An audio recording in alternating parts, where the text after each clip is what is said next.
So welcome, my name is Federico Azevedo, I'm a postdoc at the CBMM, and today is my pleasure to have here Samory Kpotufe, a former colleague of mine from the Max Planck Institute for Biological Cybernetics.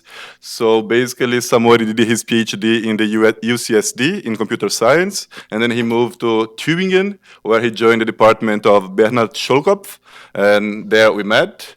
And after his postdocs there, he came back to the US as an assistant professor at the Toyota Technological Institute.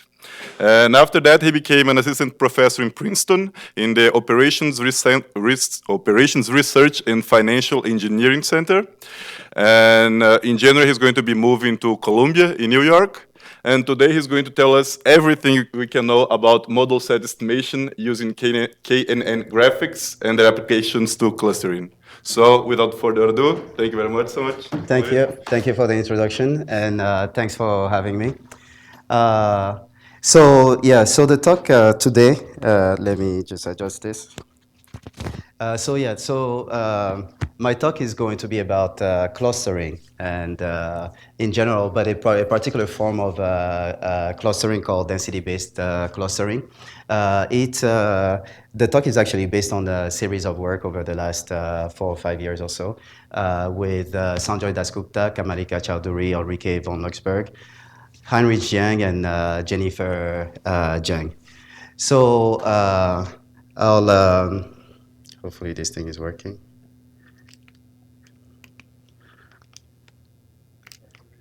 Okay. Okay, I guess my clicker is not working. So I'll start quickly by defining what density-based clustering is about. So clustering itself, most people here know what clustering is about. Clustering itself, let me see if, yeah.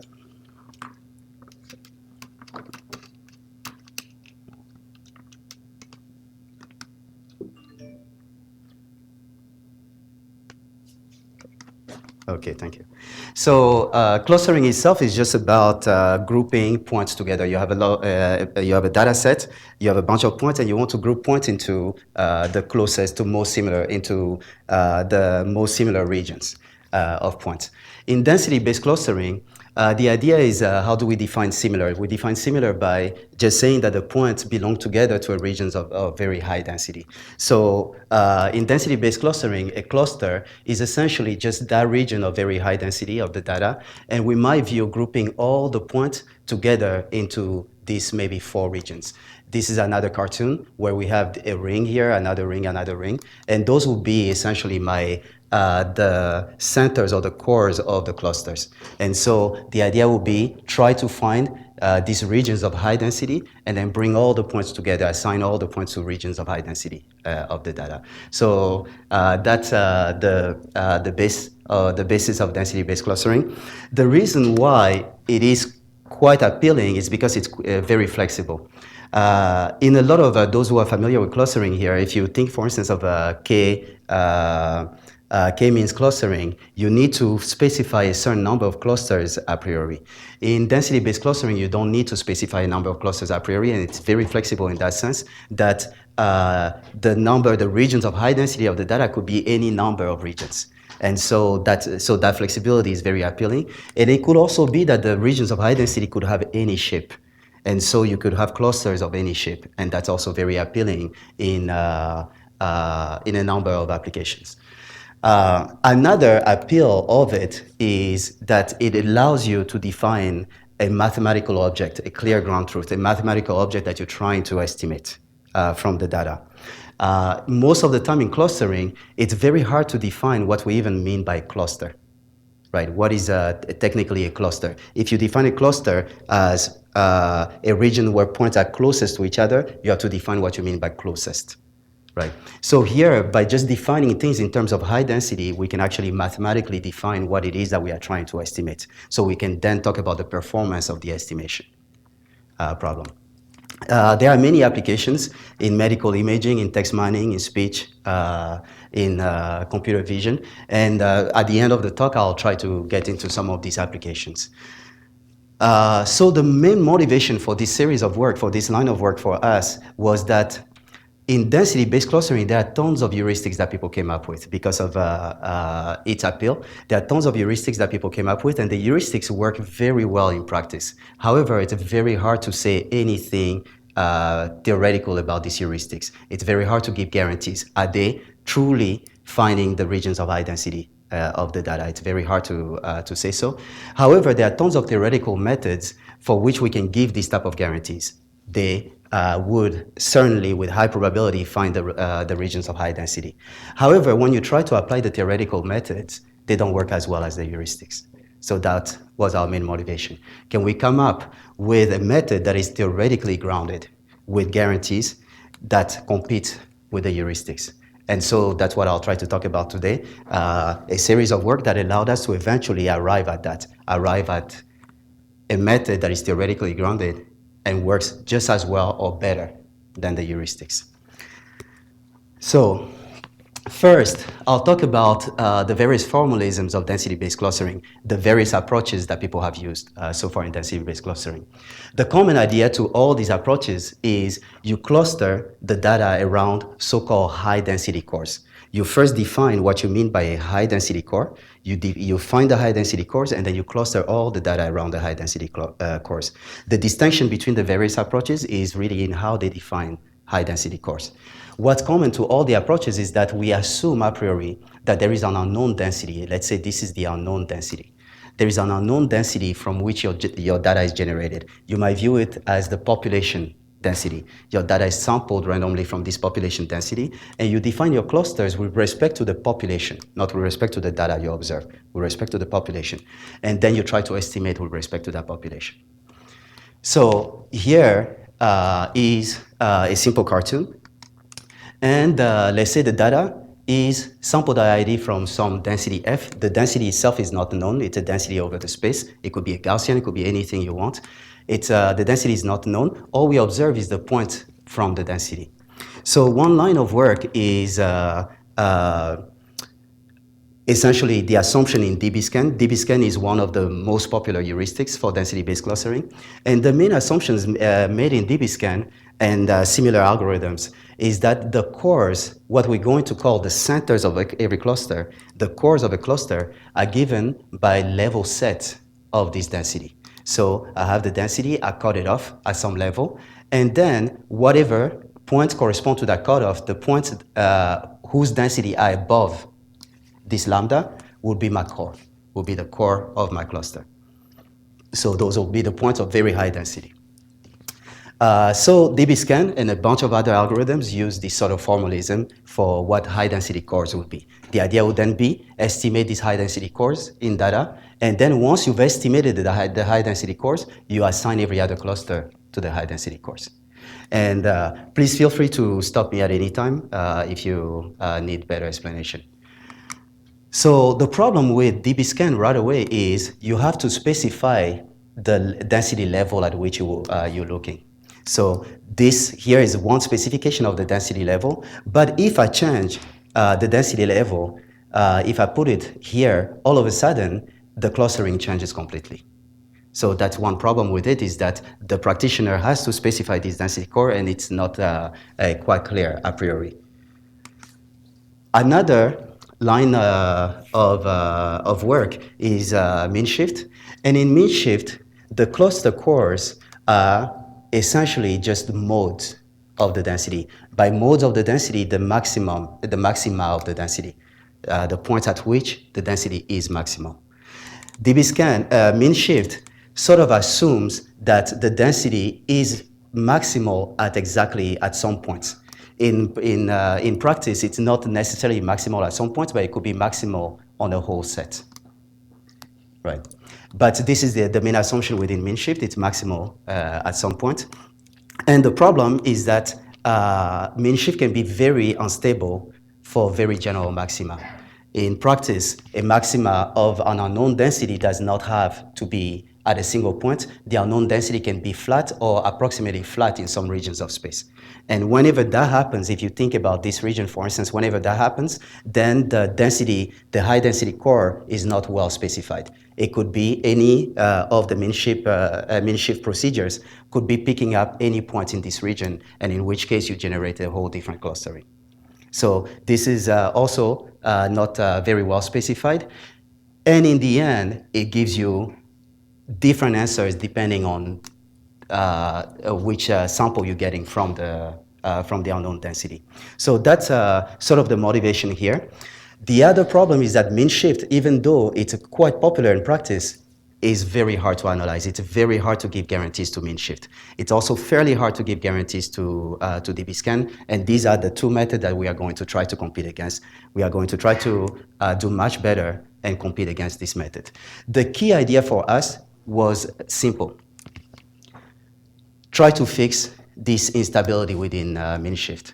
So the idea for fixing the instability is, rather than assuming that the unknown density is maximal at some point, we allow the fact that the unknown density could be maximal over some very general space, subset of the entire space. And that place where the density is maximal, we're just going to call that a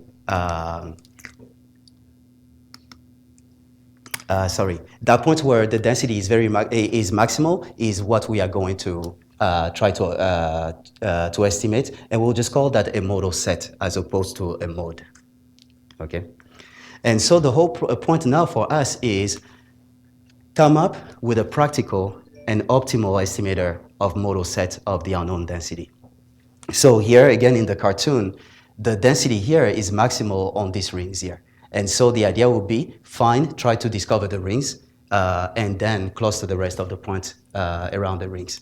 In this other cartoon here, the density is maximal here. Try to discover all these points and assign everything else to the point.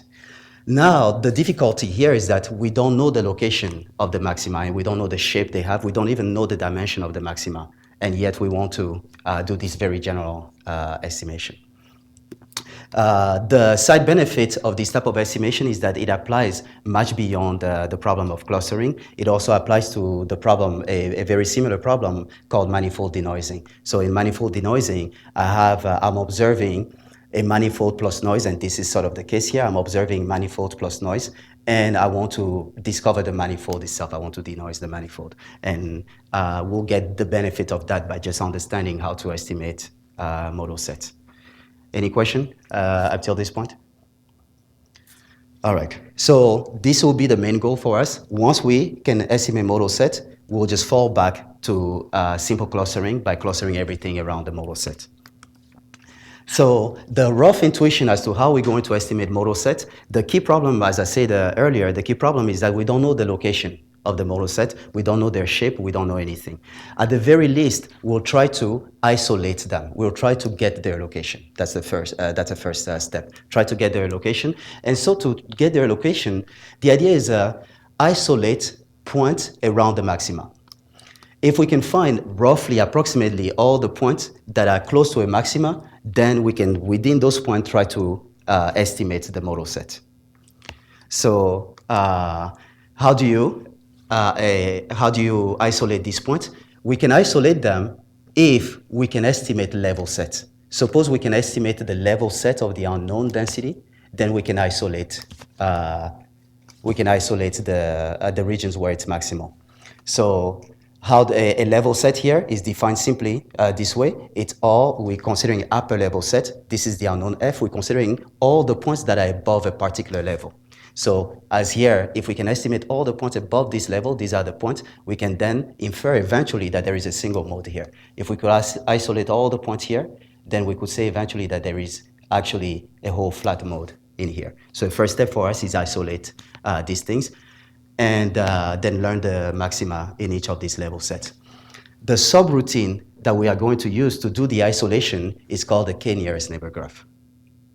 Okay, and the k-nearest neighbor graph is a simple graph, easy to describe. It starts with a parameter k, the number of neighbors, and for any parameter k, let's say that k is 2, then I take every point and I attach it to the two closest points, to the two nearest neighbors.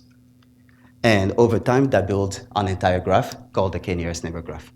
It will turn out that the k-nearest neighbor graph is the main object that we can parse quickly to obtain all the level sets of the unknown density, and from there, isolate the modes or the modal set. Okay.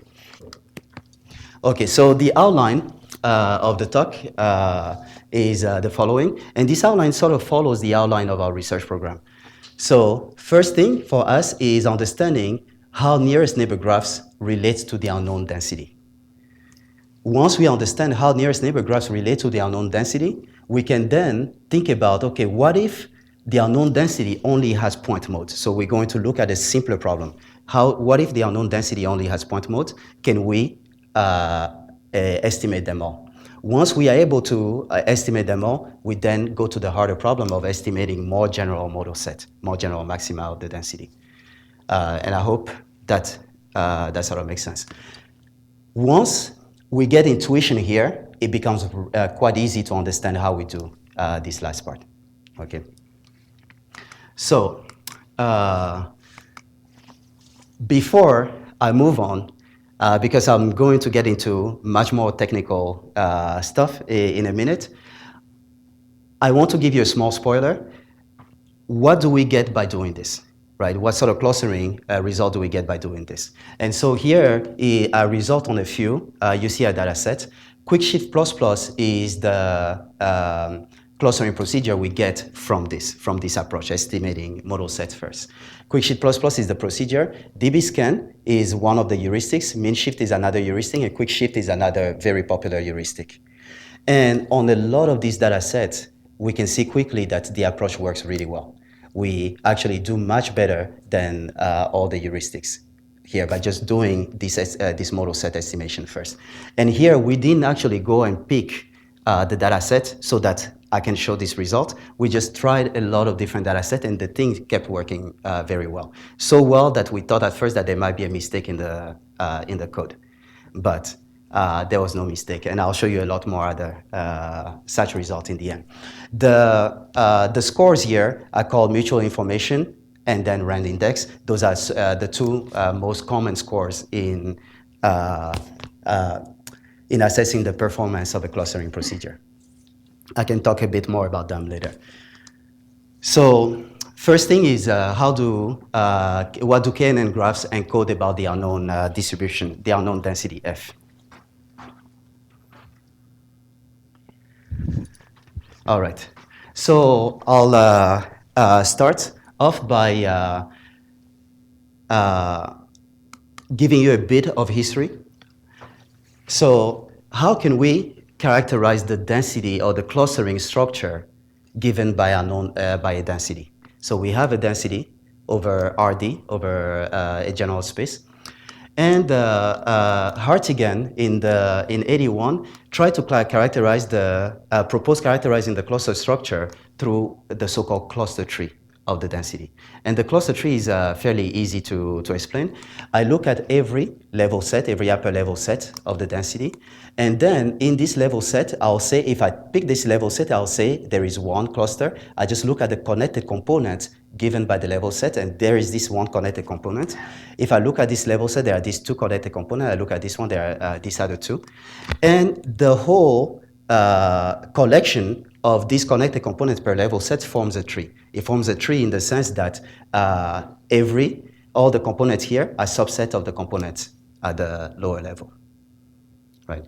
And that whole structure, that whole continuum is called the cluster tree of the unknown density F, all right?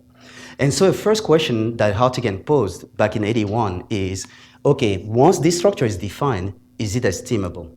Can we estimate it from data alone? He showed that it is possible to estimate it from data if we are in R, on the line. But as soon as the dimension of the data is 2, he didn't have an answer. So Chowdhury and Dasgupta in 2010 then showed the first consistent estimator. By consistency, I just mean that as the data size goes higher, can we at least approximate the cluster tree as well as possible, right? And Chowdhury and Dasgupta in 2010 showed the first consistent estimator based on a clustering algorithm called single linkage. Then, with von Luxemburg in 2011, we showed that a nearest neighbor graph, actually subgraphs of the nearest neighbor graph, also estimate the cluster tree. And we show a slightly stronger notion of consistency, and I'll explain that also in a minute. So here, first, I'll give you an intuition why a nearest neighbor graph can estimate the cluster tree. So here is a kNN graph built on data from a mixture of two Gaussians, okay? And so I don't know if it's possible, if you can see here, all the way here. So we just took a mixture of two Gaussians in RD, and you imagine a mixture of two Gaussians in RD has these two modes. If you draw points from the mixture, most of the points will be concentrated under the modes, and you'll have a few points in between, right? And that's essentially all this is. And then we build a nearest neighbor graph on this. Now, once a nearest neighbor graph is built on this, the whole idea is the following. Start removing points in regions of low density. And the way you do it is you pick any point and you look at, you start with points whose nearest neighbors are farthest, right? You start with those points whose nearest neighbors are farthest. Those points must be in regions of low density. So if I go back to the drawing I did here, there are very few points here. So if I wanted to look at, if I build the nearest neighbor graph on this, the points, there are a lot more points here. And so the points whose nearest neighbors are farthest will be the points in the middle somehow, right? So I take those points and I remove them first. And I keep removing it in that, I keep removing points in that order. As you're removing points, you can imagine that the graph will start breaking up into subcomponents. And the subcomponents would actually correspond to the connected components of the original density, right? So again, here, if I had looked at the level lambda, and I start breaking up here, after a certain time, these points don't exist anymore, and I have these two components, and that's exactly all we're showing there. Over time, as you keep going, you might eventually get false breakups in there. But the false breakups themselves, in some sense, can be identified. So quickly, we have this theorem.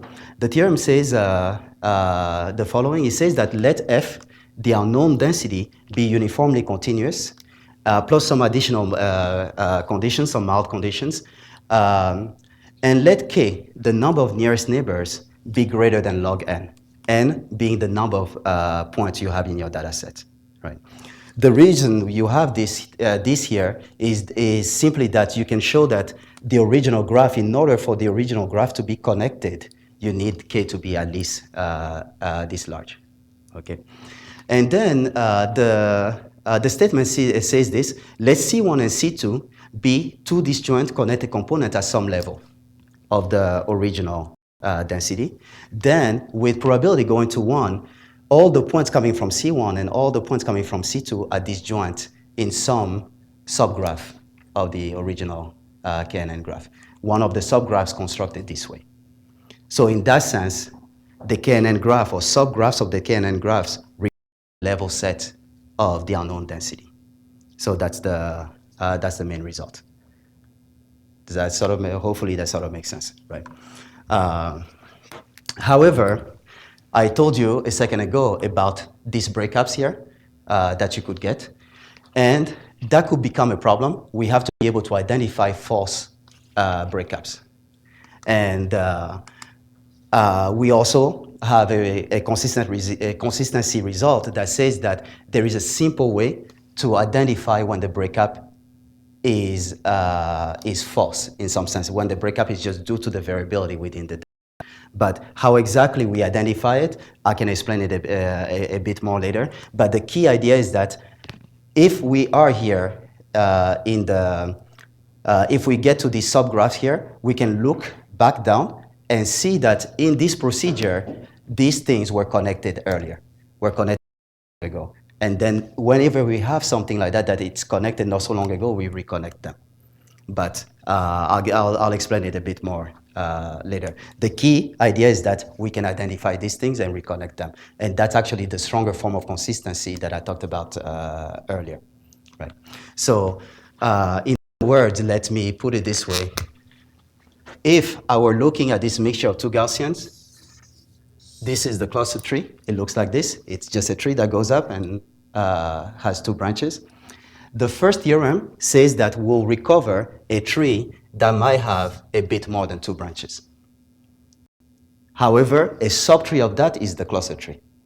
The second theorem is saying that I can actually identify this as a bad branch and remove it. Okay.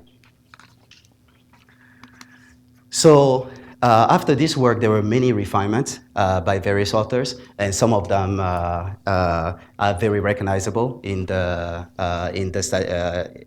statistics community. And but that's as much as I'll say for now about nearest neighbors and nearest neighbor graphs. The key idea is that nearest neighbor graphs encode the clustering structure of the unknown density. So that's the key thing to remember. So now, getting into this problem, how do we estimate all modes of the unknown density? Okay, so how do we estimate all modes? And to make it clear, I have to first tell you a little bit about all that people have in order to estimate modes of an unknown density. So what was known is the following. So suppose this is the unknown density, and this is a few points from the unknown density. Much of the work on mode estimation, so estimating the maxima of a density, was started by, I mean, it was there before, but much of the theoretical work started with this work by Sajat Tibakov in 1990. And in this case here, he tried to understand how hard is it, how hard is the problem of estimating the modes of a density. But he considered only the case of a single mode, that the density has a single mode. So it has a single maxima, it doesn't have so many, right? And much of the theoretical work after that considered the case of a single mode, and there is no theoretical work that I know that considered the case of multiple modes, because estimating even a single mode happened to be that hard. And here we want to estimate all modes, and estimate all modes optimally. The practical procedures, such as mean shift, actually estimate all modes. The theoretical procedures estimate a single mode and assume that the density has a single mode. The practical estimate all modes, but they are hard to analyze, as I said before. There are some consistency results, but it's very hard for us, but we still don't have, for mean shift, for instance, we still don't have a finite sample result. So for a finite sample, how well do we estimate all modes? We don't know. But the consistency results say that if the sample size goes to infinity, then eventually mean shift would estimate all modes. Okay. So what we want is a rate optimal estimator that will be based on the nearest neighbor graph. The program of construction is the following. A first thing for us to understand is to understand how well can we even estimate the unknown density. So there is the density f. We don't observe it. All we observe is a sample from the unknown density. And we'll view f hat. Whenever I say f hat, I mean an estimator of this unknown density. And we'll consider estimators that are based on nearest neighbors, since we're looking at the k-nearest neighbor graph. And the question for us is, how good of an estimator is this estimator? It turns out that there were tons of analysis of this density estimator, but the analysis were not quite satisfactory for our purpose. The reason why is because they, for instance, try to understand how well globally does, or how well does f hat approach f on average. And here what we want to have is understanding how well f hat approaches f at every point simultaneously. Because we don't know the location of the modes, and we sort of needed to understand simultaneously how well we could estimate this unknown f. So that's sort of the first step. That was the first step in our analysis. The next step was, can we even estimate a single mode? Can we estimate a single mode with a procedure that is practical? The usual estimator for a single mode is this theoretical estimator. It says that let's start with some estimate of the unknown density f, and then maximize this estimate over the entire space, over all of RD. This is an optimization problem, which in itself, just a pure optimization problem, even if we know F hat well, this pure optimization problem is a tough problem, is a hard problem on itself, estimating, finding the maximum over the entire space. So a practical estimator is the following. X tilde is just the maximum over the sample. Just pick the maximum over the sample.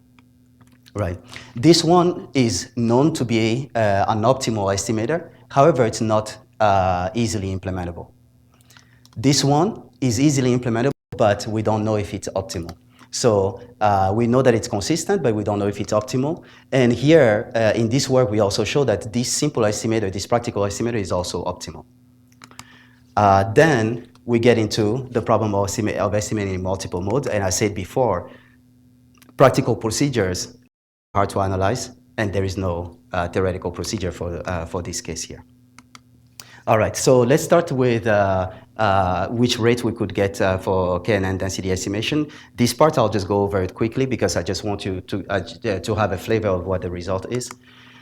So here, what is a nearest neighbor density estimator? What is the density estimator? Define at any point x, let Rk of x be the distance from x to the kth nearest neighbor in the data, to its kth nearest neighbor in the data, right?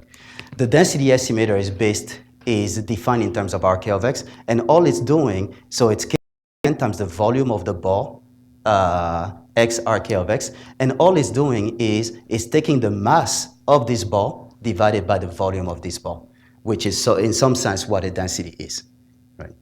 And then, therefore, in order to understand how far is Fk of x from f of x, if you look here, you see that the only thing that depends on f of x here is Rk of x.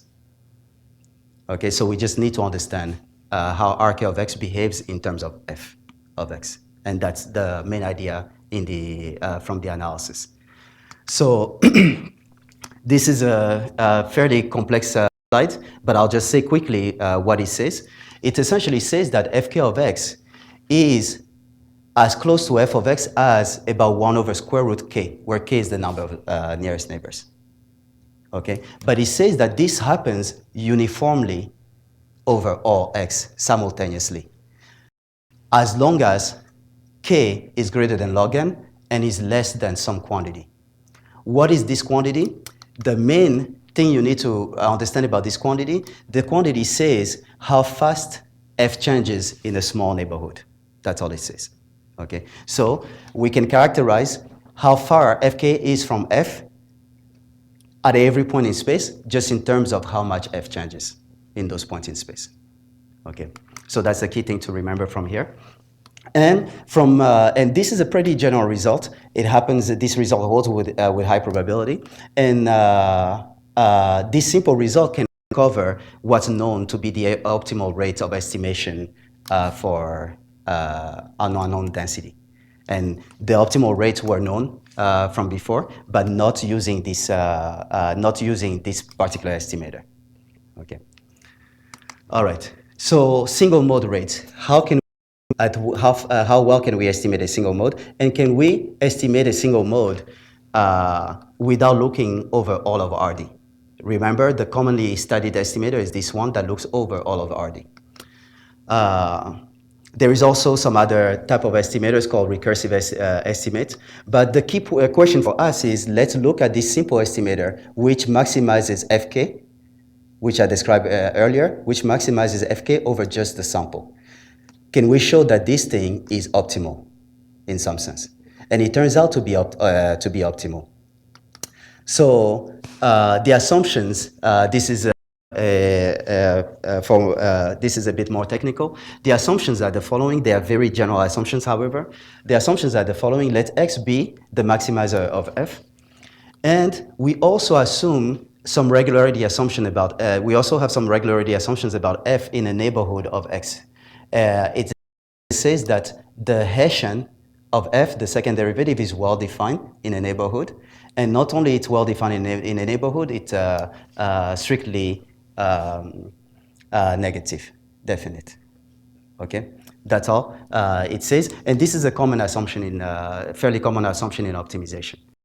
And then there is some simple technical assumption, global assumption, but I can get into it later if someone wants to understand it better. So the result says the following. The result says that x tilde, let x tilde be the estimator here, that being the estimator from the sample. It says that x tilde minus x is at most k minus 1/2. X tilde is at most k minus 1/2 away from x.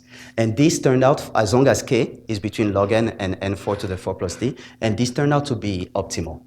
It turns out to be optimal for k being set to n4 over 4 plus d. And that was the optimality of this rate was shown by Tibakov in 90, but was shown for the procedure that was not implementable. And here we show that, okay, this rate is also optimal for this procedure. So we now know how to estimate just a single from data.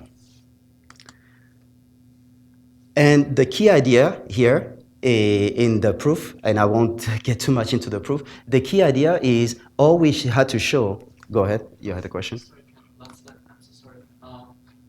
This x minus x tilde, this is like some kind of geometric distance, right? Just the Euclidean distance in the space, yeah. But the right-hand side k is the number of points, Yeah. right? So are they even in the same physical unit? Or like, how do you think about that? Because The squiggle here just means up to a constant.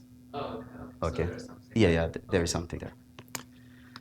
So the key idea for to show this was to simply show that there is always, with high probability, a point that falls. If I have a random sample, that there is with high probability a point that falls very close to the optimum, and that falls at a distance within the optimal rate of the optimum. And then the other part is that this assumption, but people in optimization recognize it, that this assumption just says that f behaves like a quadratic near the optimum.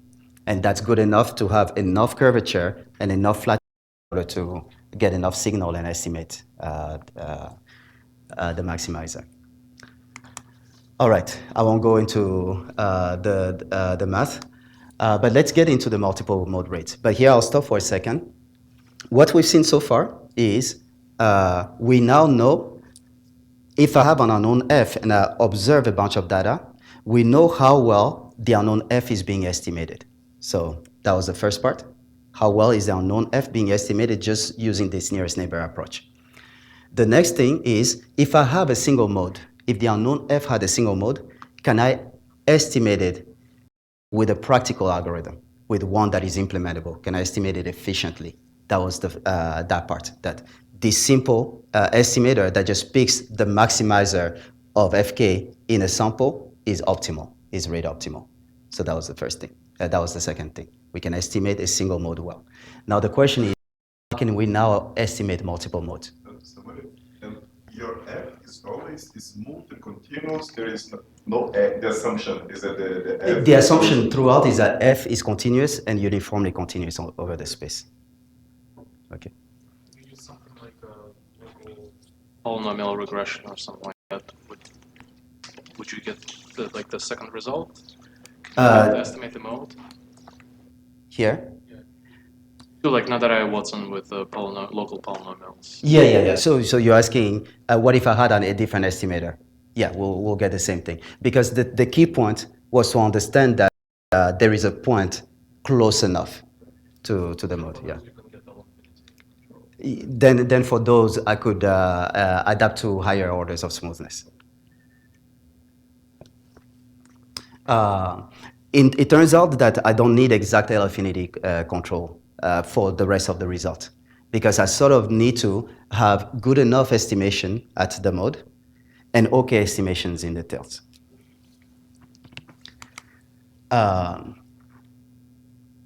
So now the setup is this. I'm assuming that f has multiple modes, and I want to be able to estimate all the modes, again with a procedure that is implementable. That's the key thing, because we want, in the end, remember, we want in the end to compete with the heuristics, which not only are implementable, are very hard to beat. Okay. So the assumption that we're going to make at every mode is similar. We assume that at mode, we assume that at every mode, f is twice differentiable with enough curvature, right? Then the idea is the following. Remember that for a single mode, all we did was we look at all the points in the single mode and pick the one with highest fk value. Okay. Now, as long as we can isolate the points around every mode, we can do the same thing, isolate a bunch of points around every mode and pick the one with highest estimated density. So now the key problem is how do we isolate the points around every mode? So that's where the main intuition comes. Suppose this were the unknown f. This is what I'll do. I'll start with the highest possible density level. If I start with the highest possible density level, then I get this single connected component, and I estimate the mode just in this component. The key problem is I don't know the location of the other modes, but I don't really care. As long as now I bring lambda down, and as I bring lambda down, another mode appears. And I'll just tell myself, here I've already estimated a mode here because I know this one is contained in this. I've already estimated a mode here. I haven't estimated a mode here yet, and so I estimate another mode in here. And I keep doing this thing, and eventually all the modes appear, and I estimate just a mode at every location where there is a mode. I hope that sort of makes sense, right? The key thing, however, is I need to identify the connected components. And how do I identify the connected component? That was the first part of the talk. The connected components are embedded in the nearest neighbor graph. So I can just parse the nearest neighbor graph. And from parsing the nearest neighbor graph, I identify all the connected components, and I can implement this simple idea, this procedure. Now, here's another question. The reality is that if this were the unknown f, the f hat that I compute is not going to be so nice and smooth. It will be jiggly, right? So, again, that goes back to having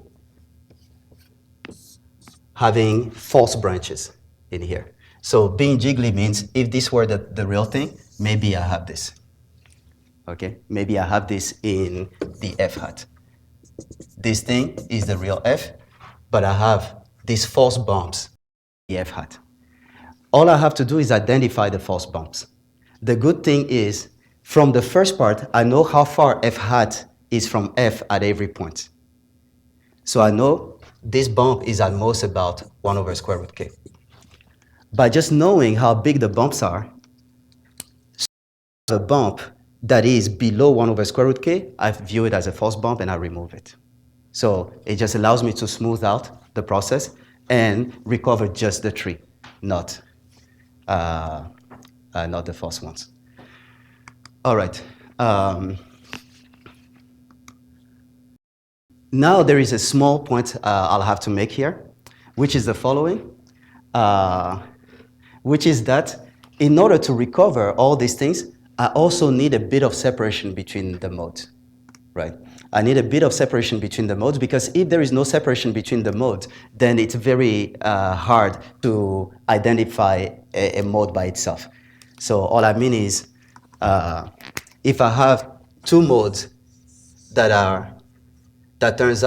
turn out to be very close to each other, then it's hard to identify them from sample, because I would only have a few samples, no samples in between to sort of identify it. So the result relies on a separation, and we say that a mode X is R salient if there is a valley of width about R between it and any other mode. So the result says the following, the theorem says the following, that if X is salient, then there is a sample size large enough that depends on R such that every such mode that is R salient is recovered at optimal rate. Okay, and so just through that procedure, we now have a first algorithm that is optimal for all modes simultaneously at once. Any question up till here? So how deep the valley is doesn't matter. Should be deep. Yeah, so it needs to be deep also. That's a very good question. The valley needs to be deep also, but because we made the assumption of curvature, around every mode, that curvature assumption gives us the depth. Okay, and here is just a theorem that says what I said earlier, that we can identify all the false modes and remove them. Okay, above a certain level. Right. Any other question at this point? Okay. So what we've done so far is we now understand essentially how to estimate all modes of an unknown density, but the assumption here so far has been that the density is maximized at points over the space, not maximized over general regions over the space, not maximized over general sets. And now what we want to understand is how can we estimate this modal set, which by definition are a set on which the density is maximal, is locally maximal. How can we identify this set from data alone? And so all we'll do is follow essentially the same intuition as here, but we'll have to do a bit more because we don't know by default, a priori, what is the shape of this set on which the density is maximal, or what is their dimension and such thing. Okay, so here again, to remember, this is the generic cartoon. Here is data from some density. The density is maximal on these two rings. Okay, and the density is maximal on these two rings, and the first thing, and these are my modal set of the two rings, and the first thing I want to do is being able to identify the two rings. Point mode, what we've discussed so far, can be viewed as zero-dimensional modal set, while the more general one, higher dimensional modal set. So the key changes to the previous procedures are simple. Let S be a modal set, so here this is S. This is a place where the density is maximal, so S is just this segment, this line segment. The way we estimate S with S hat is the following. Let's say this is the density estimate of this density, okay? I'll start off by just, let's say I've isolated this mode, the points coming from this area. I start off by just first identifying the highest point, the point with the highest estimated density value. Once I've identified that point, I just look at a point that is within about 1 over square root k of it. Why 1 over square root k? Because that's what we said is the maximum fluctuation at a point between the density estimate and the true density. Okay? And then I take all those points that are within this fluctuation distance and throw them in and call them S hat. That's all. Right? And now, for multiple modal set, you can repeat what I explained before. I go down the levels, I isolate them one by one, and do this procedure. All right? So there has to be some key changes to the analysis, to the previous analysis. In the previous analysis, I assumed that the unknown f was twice differentiable in a neighborhood of the mode, of the point mode. Now we are looking at more general optima, and I cannot talk necessarily about differentiability at the boundary of the optima. And so this is a technicality, but I cannot talk about differentiability at the boundary of the maxima. However, I can still talk about curvature and smoothness. And it turns out that as long as f is uniformly continuous in some neighborhood of the maxima S, there exist upper bounding and lower bounding functions that act as curvature and smoothness for this. And then we can express now our result just in terms of these functions. All this is saying is, I guess I'll draw again here.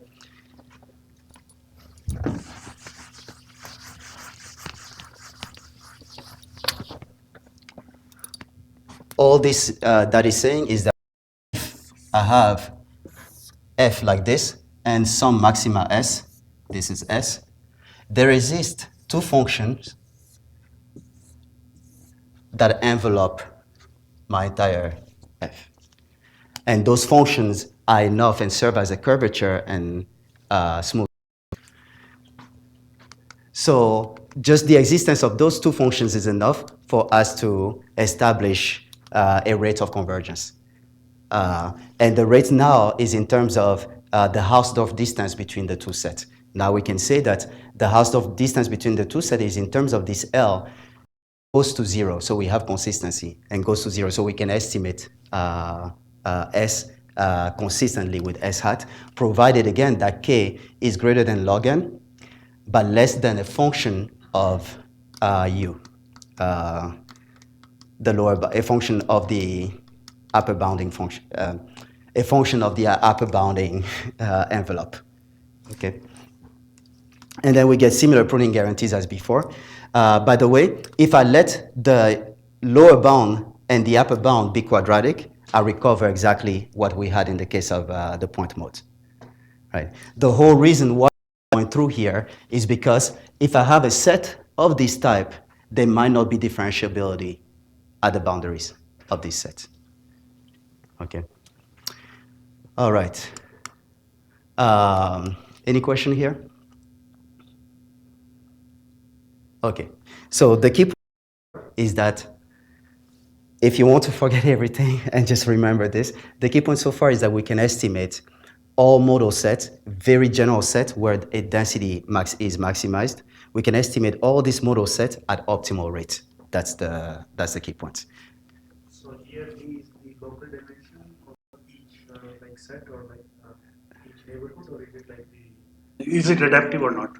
The D is just the dimension of the space. It's the full dimension of the space, right? Because here by default, we're just assuming that the density exists in the full space, so the support of the dimension is full dimensional, okay? However, that's a good question, whether we might let D be just some dimension of the neighborhood. But in this analysis, no, because we're caring about neighborhood of the set, and the neighborhoods are full dimensional. All right, so the resulting procedure is the following. Quick shift plus plus, I'll just, the resulting clustering procedure, quick shift plus plus, I'll explain it quickly. First, you estimate modal set, S1 through Sk, of the unknown density. You estimate this modal set of the unknown density, and then once you've estimated the modal set, you're going to cluster every point around each modal set. And the way you cluster every point around each modal set is just by doing a gradient ascent to the modal set. So by doing a gradient ascent, I assign every point to the closest modal set, okay? And rather than an exact gradient ascent, you do approximate gradient ascent. An approximate gradient ascent just says the following: I'm not going to do a gradient ascent over the entire space, but I'm going to do a gradient ascent just over the point in my data set. Okay, so it says follow a sample path. Starting at any x0, I follow a sample path to Si, to some modal set Si, by just seeing whether f hat is growing along that direction. And that's all. And so that whole procedure, we call it quick shift plus plus, and that's sort of the results that I was showing earlier. Right? And this is very recent work at ICML with Jiang and okay, here again is now an expanded version of the results that I had shown earlier. And this is dbScan, this is min shift, this is quick shift, and this is quick shift plus plus. And again, we throughout, and we didn't pick, we didn't find the data set on which we are working well. We just picked a bunch of data sets from the UCI database. And we keep doing so much better than a lot of these heuristics, a lot of the competitors. In a few cases, min shift did somewhat better. In a few other cases, quick shift did essentially just as well. In some of the cases, such as page blocks, all the procedures for some reasons were not doing so well at all, and yet we still do reasonably well in terms of clustering. Right? And so what this is saying is that the additional stability that is brought up in this approach, because rather than just trying to find single points at which the density is maximal, we are finding first whole regions where the density seems to be maximal, and then we cluster around those regions. What min shift would have done is find single points where they think the density is maximal and cluster around those regions. stability here is giving us a lot better performance. So what is the dimension of these data sets? Sorry? What is the dimension of these samples in these experiments? So the highest here was about 300 dimensions. So how do you, like, the rates are, one in the, the exponents Okay, are one. that's a very good point. The rates are exponential in dimension. That's what you're getting at, right? Yeah, the rates are exponential in dimension, and they are sort of the worst case rates for the assumptions that we made. It turned out that in practice, even up to 200 to 300, we did fairly well. I believe that the reason why is the following. The rate of estimation are the rate of estimation of model set. However, the problem here is that of clustering. Even if we don't estimate the model set that well, as long as we are estimated approximately well, it's good enough as long as the clusters are far from each other. Does that sort of make sense? So that's why we believe that we're doing well even when the dimension is relatively high. But do you think it has to do with the earlier question of the inherent Inherent, it could be. I haven't thought about that, but my first impression was that potentially the clusters are far from each other and I don't need to do an exact estimation of the model set. Right. So here is a different picture that I want to show. Why is this picture? Okay, here I could offend some of my colleagues, but in clustering, the picture is the following, is that in a lot of results on clustering, people just give you this. They tell you this is how we do compared to the competitors, right? They don't tell you how they tuned it. It's very possible that I tuned this as well as I could because I need to publish my paper and I didn't tune these things so properly, right? And so this here is actually just showing you the behavior as I go through all the tuning parameters, all the ranges of the tuning parameters of the other algorithms. Right. So I take dbScan, and the main parameter is epsilon. I go through the entire range of how it behaves. Same thing with min shift, same thing with quick shift plus plus. I go through the range, and I could see that the best, what I'm showing on the other page is the best possible for the tuning parameter of the competitor. So this is cross validation for each metaset. Sorry? Cross validation. That's the problem in unsupervised learning, right? We cannot do cross-validation because we don't have a ground truth a priori that we can cross-validate against. The scoring function themselves are not easy to cross-validate against, unlike in classification and such things. So that's why I did this. I didn't do cross-validation. No, we do have labels for the testing data. And so for the labels from the testing data, we're computing the score, but we're going through all the possible choice of parameter settings. But we don't know how to choose the parameters a priori, right? And so for all the possible parameter settings, I'm reporting the best possible that was done. The good thing with QuickShift++ is that in a lot of cases, the range of parameters on which we are doing well is very large. K is just the number of neighbors. And it turned out that when we look back at the theory, the theoretical range is also very large. It goes from log n to a root. And so for that whole theoretical range, and for a lot of the data sets, we get that for a whole theoretical range, we plateau somehow. The performance remains fairly good. So the procedure in itself is very stable in that sense. All right. We started also investigating a few other applications in medical imaging, image segmentation in computer vision, and also problems having to do with outlier detection in smart cities, Internet of Things, and such things. Here, I'll just show you some quick results for image segmentation. Quick shift, okay. Before I even start there, we all know that today, the go-to procedure is deep neural nets for almost everything, right? However, in image segmentation, deep neural nets don't work as well unless you have also labels. So there is also what's called semi-supervised image segmentation, in which deep neural nets work very well. But in purely unsupervised image segmentation, one of the best things is still quick shift and min shift. And so we're comparing against quick shift. And what we're reporting here is the best trade-off in over segmentation and under segmentation. Right. And some of our results here are very qualitative, but we get pretty good results so far in image segmentation for this problem. What's the density function? Sorry? What the density function here, you actually just pretend that the intensities, a form of density. So you could use color, but you do a first transformation that gives you a general intensity over 7 dimensions about, and then you perform this thing on there. But in black and white, it's easier to understand. Right. All right.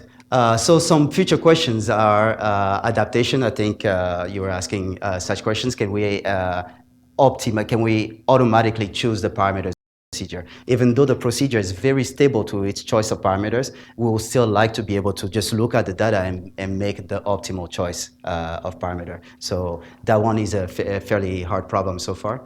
High dimensional clustering, we would like to be able to go beyond 300 dimensions to much higher. And in those cases, we need to come up with some notion of feature selection within unsupervised learning, or maybe go through spectral and projection approaches. But the right approach is not so clear so far. All right. That will be all. Thank you.